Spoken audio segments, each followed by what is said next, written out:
Hey everyone, thanks for rolling along with us here. It's 12:20 on your Tuesday. A toasty one out there. One thing I want to touch upon again is this: the increased fire risk we have today due to the combination of gusty winds further into this afternoon, things getting very dry. It's what we call low relative humidity in the atmosphere, and also just in general, things remaining dry. Grass, brush that could easily catch fire and spread, of course, due to the winds that are blowing around later today. So it is, of course, recommended between all emergency management officials and the National Weather Service statewide, really, for South Carolina. It's not officially a burn ban, but a big recommendation to avoid outdoor burning today. As we get to the tidbits, of course, we see that with the warmth. Sunshine's there. It's a gorgeous day, which is, of course, why we're trying to stress this, because I'm sure there's going to be people out and about. And even later today, some things you might want to do that involve fire. Maybe, of course, building a fire later, grilling, but try to hold off if you can. As we continue on to more of those 60s later this week, that is going to be on the tail edge of these winds. More cool air dropping on in. Dry air, yes, though. Look at these wind arrows. Everything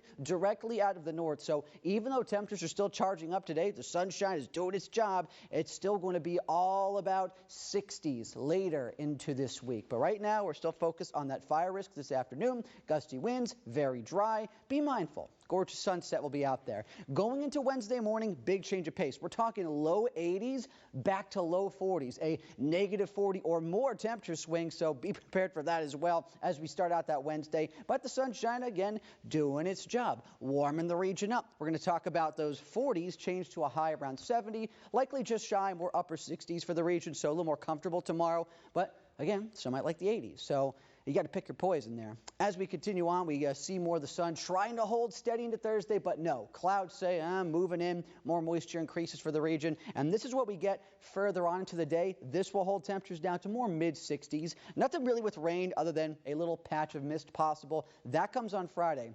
So make sure you check back tomorrow. We'll have a much better idea of the setup we're going to see for Friday. But as of right now, rain getting closer and closer to being a certainty. Just want to make sure, again, we're nailing that timing down for you. Today, it's just all about soaking up some of the sun, if you can. Of course, it's still very much in the middle of a work and school week. People are very busy as we continue to see temperatures climb. Look at this, got the low 80s coming this afternoon. But if you can enjoy maybe that later day sunset, try to get out and about a little bit. Just, again, that fire risk is there today. And one thing I just want to keep hammering home with the dryness, the breezy conditions coming your way. Tonight we see lows 42, easily going to be falling back fast because of the northerly winds, the clear skies, perfect combination to get a huge temperature tumble, and then upper 60s still tomorrow with that sun. We go on Thursday, we're going to see mid-60s. Clouds will be on the increase, though. That change of pace is coming, and then only struggling to get to 60 on Friday with rain activity around. So that's the day you want to make sure you have an umbrella. And also,